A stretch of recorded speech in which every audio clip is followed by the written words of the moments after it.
네, 이렇게 어제 하루 코로나19 신규 확진자 611명 발생하면서 하루 만에 600명대로 계속 이어가는 상황이 된 거죠. 자, 하루 백신 접종자는 70만 명에서 80만 명대에 이르면서 오늘 1차 접종자가 1,000만 명을 넘을 것으로 예상이 되고 있습니다. 자, 관련 내용 백순영 가톨릭대 의대 명예교수 또 최영일 시사평론가 두 분과 함께하겠습니다. 어서 오십시오.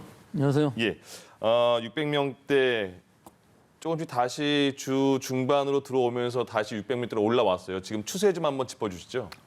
뭐 추세라고 그럴 게 없이 뭐 계속 일정한데요. 예. 예. 그렇지만 기분상으로는 지난주보다는 상당히 좀 줄어든 것 같은 느낌은 듭니다. 예. 지난주 중에는 거의 700명 선 가까이 갔었는데 네. 이번 주는 보면은 600명 선에서 600명 초반에 있는 것을 보면은 기분상으로는 그렇긴 하지만 그래도 좋아요. 기분상이라도 네, 그것만 실제로 해도. 600명이라는 숫자가 굉장히 큰 숫자이고요. 네. 이것이 언제 또 변이주들 때문에 갑자기 늘어날지 모르는 상황에서 예. 감염 재생산 지수, 즉 한 사람이 몇 사람을 감염시키지 않은 것도 1 이하로 확실하게 떨어지고 있는 상황이 아니고 네.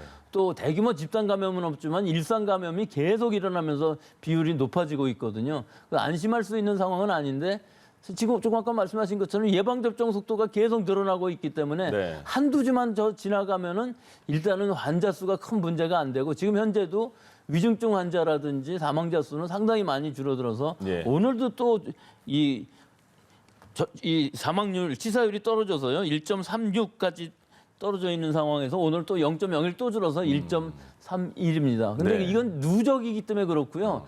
사실 6월 달 들어서 보면은 0.3%에 불과합니다. 아, 이번 예. 한 달. 지난달에 비해서도 이 치사율이 떨어지고 있기 때문에 이것이 점점 더 양호해질 것으로 보이기 때문에 한 7월 정도 되면은 젊은 층은 이제 예방접종이 되어 있지 않기 때문에 환자 수가 많이 늘어난다 할지라도 위중증으로 가거나 사망하는 사람은 거의 없는 상황이기 때문에 환자 수가 어느 정도 늘어난다고 그래도 즉 우리 정부 방역당국에서는 6월 말까지는 한 1,000명 정도만 유지하면 되겠다는 것인데 거기까지 안 갈 것으로 보이고 예. 7월 정도는 또 1,000명이 간다 할지라도 큰 문제가 안 생길 것이 예방 효과들에 의해서 치사율이 0.1 부분까지만 간다 그러면 사실은 그다지 걱정하지 않아도 될 것으로 보이는데 예. 그런 상황으로 가고 있는 것으로는 보여서 좀 희망이 있기는 합니다. 그러네요. 위험군에 대한 수치가 확실히 줄어든다는 건 굉장히 긍정적인 효과잖아요. 그렇죠.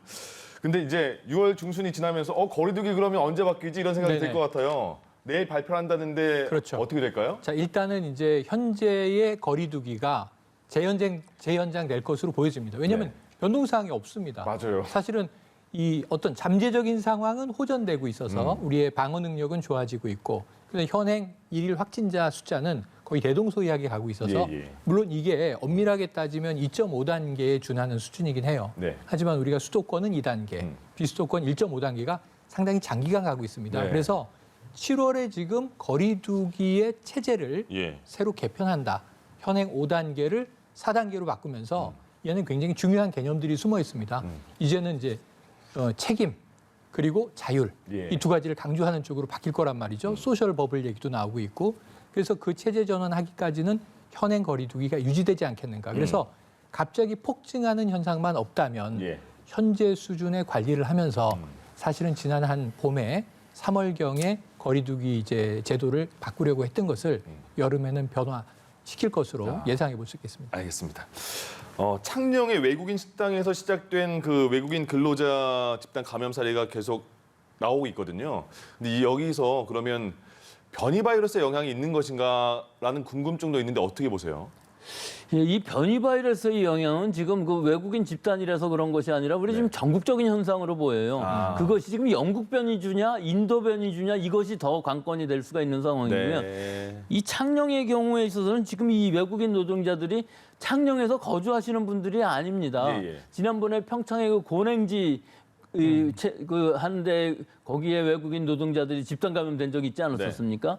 거기서도 알았던 것이 그 중에 한 반 정도는 이 불법 체류자들이에요. 그렇기 때문에 진단 검사 받기도 상당히 어렵습니다. 네. 그분들이 이제 지금 여기로 창녕으로 내려온 상황이면서 또 이분들이 이제 주거지가 일정하지 않으면서 뭐 모텔이라든지 뭐 비닐하우스라든지 시설에서 두세 명, 네다섯 명 같이 거주하시면서 식사 같은 것도 같이 하시거든요.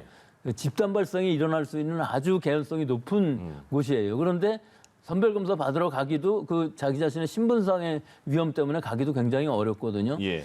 그래서 이 부분에서 그 진단 그 신속 검사 키트를 좀 보급할 필요가 있어 보이고요.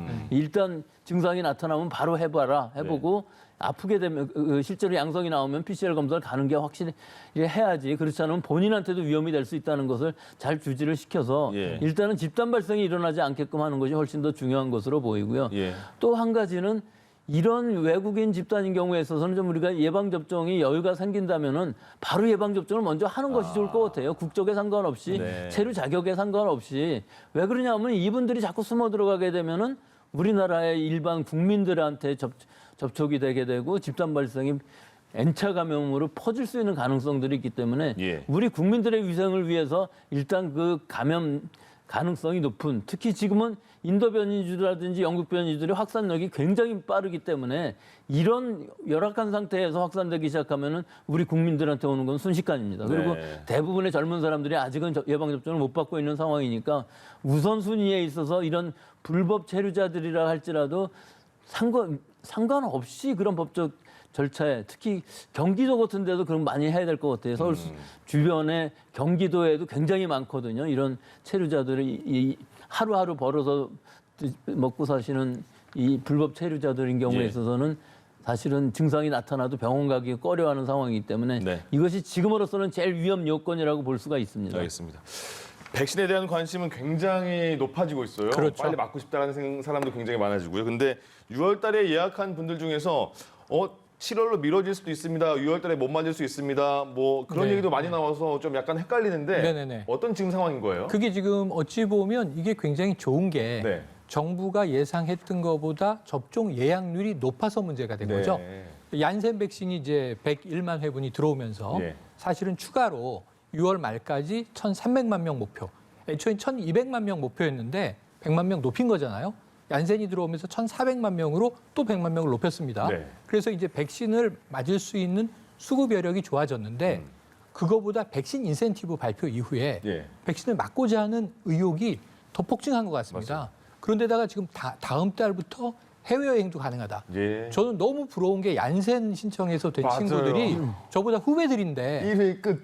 뭐 예비군, 민방위 대원, 그다음에 이제 군 가족들 네. 이런 분들은 젊은 층인데 얀센은 한 번에 끝나잖아요. 네. 그러면은 6월에 한 번 접종하면 7월에 해외를 나가도 되는 가네요. 거예요. 예. 백신 여권을 가지고. 그래서 야 이건 너무 부럽다는 생각이 드는데 저 같은 50대가 가장 애매하죠. 예. 7월부터 대상인데 이제 이제 그런 면에서는 이 자녀 백신이라도 맞고 싶은데 네. 기회가 거의 안 오잖아요. 아이고 나는 백신 언제 맞나 걱정했는데 점점 순서가 빨리 다가오는 것 같아서 기분은 좋은데요. 네. 예.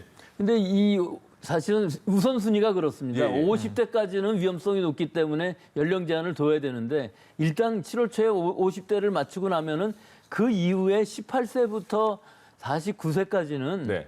사실 연령하고는 큰 상관이 없어요. 그래서 선착순으로 가능하면 빨리 맞춰서 물량만 된다면 다 맞추는 것이 좋고요. 예. 그 다음에 문제가 이제 이겁니다. 16세부터 청소년. 17세. 이 16세, 17세는 파이자로 접종을 할 수가 있어요. 네. 그 다음 순서가 되는데 이제 그 다음의 문제가 12세부터 15세까지. 이건 아직 승인이 되지 않았어요. 그런데 지금 최근의 경향을 보면요. 이 학생들을 과연 맞춰야 될 것이냐 하는 문제가 있는데 외국의 사례들을 보니까 지금 어른들은 다 접종을 받고 났는데 어린아이들 사이에 있어서 꽤 중증으로 가는 사람들이 많이 나온다는 거예요. 네. 그래서 지금까지는 어린아이들은 경증이니까 좀 나중으로 가야 되지 않겠냐 이렇게 생각을 했었는데 지금의 상황에서 보면은 16세, 17세뿐만 아니라 12세부터 15세까지도 빨리 우리가 승인을 해서 지금 맞추는 나라들 많거든요. 네. 이 부분들도 이 돼야만 지금 집단 면역이라는 것이 될 수가 있는 상황인 것이거든요. 실제로 예방 효과에 있어서도 이게 어린아이들도 다기관 염증 증후군이라든지 후유증이라든지 이런 것들이 다른 그 호흡기 증상과 달라서 예. 괜히 감염됐을 때 어린아이들이 부작용이 상당히 심각하게 나올 수 있다는 가능성이 점점 높아지는 것이 이게 아마 변이주들이 자꾸 바뀌어서 그런 것처럼 보여요. 예. 전에는 그렇게 어린아이들이 많이 걸리고 그러지 않았는데 그러네요. 지금은 청소년 사이에서도 많이 걸리고 30, 40대 사이에 있어도 중증 환자들이 많이 나오고 이러는 것들이 바이러스가 점점 변하는 상황이기 때문에 가능한 한 빨리 9월이 되기 전에 어린아이들까지도 맞추는 것을 목표로 하고서 네. 진행을 하는 것이 좋은데 하여튼 관건은 이게 백신이 7, 8월이 되면서 과연 우리가 계약한 것들이 잘 아까 들어올까? 모더나 2천만 명 네. 얘기하셨지만 그 2천만 명 분이라는 게 들어오긴 좀 어려워 보이고 오히려 파이자는 더 물량이 될 수 있을 거. 증설도 많이 하고 그래서요. 네. 파이자가 3,300만 명분이거든요. 3,300만 명분만 제대로 들어온다 그러면 모두 다 그걸로 맞춰도 되고 되는 상황이고 예. 3주면 끝나기 때문에 그러니까요. 9월 안에 이 면역 자체가 완성될 수 있는데 예. 아직까지는 좀 불확실한 부분이 그 수급 문제가 과연 얼마나 잘 해결될 건가 그 부분입니다. 알겠습니다. 약속대로 잘 들어오고 저희도 빨리 백신을 그렇습니다. 맞고 싶습니다. 여기까지 하겠습니다. 백순영 가톨릭대 의대 명예교수 최영일 시사평론가 두 분과 함께했습니다. 고맙습니다. 고맙습니다.